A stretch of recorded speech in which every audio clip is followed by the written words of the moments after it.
Hi friends, welcome to Vasavendra shorts and tips. నా ఛానల్ని subscribe చేసుకోకనంటే ప్లీజ్ ఫస్ట్ వాళ్ళైతే సబ్స్క్రైబ్ చేసుకోండి. నేనైతే శనగబాలతోటి పాయసం ఎలా చాలా చూపిస్తున్నా. ఫస్ట్ అయితే ఒక కప్పు శనగబాలు తీసుకొని వాటర్ వేసుకొని ఉడికించుకోవాలి. నెక్స్ట్ పెనం పెట్టుకొని సన్నరవ్వ ఒక స్పూను, సేమియా, నెయ్యి వేసుకొని వీటినన్నిటిని బాగా రోస్ట్ చేసుకోవాలి. సన్నరవ్వ వేసుకోవడం వల్ల పాయసం అయితే చాలా టేస్టీగా ఉంటుంది. ఒక స్పూన్ అయితే వేసుకున్నాను నేను. ఇవి బాగా రోస్ట్ చేసుకోవాలి. ఒక కప్పు బెల్లం అయితే తీసుకున్నాను. జీడిపప్పు, బాదాము సన్నగా కట్ చేసుకోవాలి. నెక్స్ట్ శనగబాలు ఉడికాక మనం రోస్ట్ చేసుకున్న సన్నరవ్వ, సేమియా వేసుకొని బాగా ఉడికించుకోవాలి.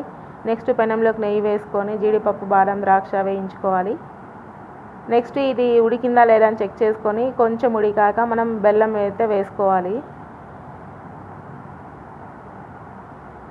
బెల్లం వేసుకొని కొంచెం సేపు ఉడికించుకోవాలి.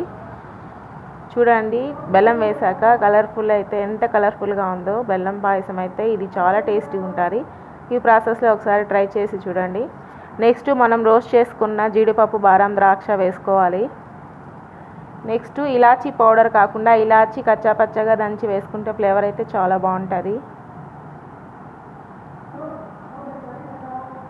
అంతే ఫ్రెండ్స్, ఇలా కొద్దిగా ఉడికింది సేమియా అన్నప్పుడు స్టవ్ ఆఫ్ చేసుకోవాలి. ఆ వేడికే సేమియా అయితే ఉడికిపోతుంది.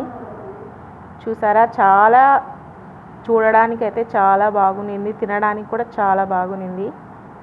చాలా కలర్ఫుల్గా అయితే ఉన్నింది. అయితే మనం ఇందులోకి పాలు ఇప్పుడే వేసుకోకూడదు. ఇది వేడిగా ఉన్నప్పుడు పాలు వేసామంటే పాయసం విరిగిపోతుంది. పాయసం కాదు, పాలు విరిగిపోతుంది, పాయసం చెడిపోతుంది. సో ఇది బాగా చల్లారాక మనం కాచి చల్లార్చుకున్న పాలను అయితే ఇందులోకి వేసుకోవాలి. అలాగే కూడా తినచ్చు. పాలు నచ్చని వాళ్ళైతే చాలా టేస్టీగా ఉంటుంది ఇలాగ కూడా. చూడండి, ఇలా చల్లార్చాక మనం కాచి చల్లార్చుకున్న పాలను అయితే వేసుకోవాలి. ఈ పాలు వేసుకున్నాక పాయసం అయితే కలర్ చేంజ్ అయిపోతుంది. ఈ వీడియో కనుక నచ్చినట్లయితే నా ఛానల్ని లైక్ చేయండి, షేర్ చేయండి, సబ్స్క్రైబ్ చేసుకోండి.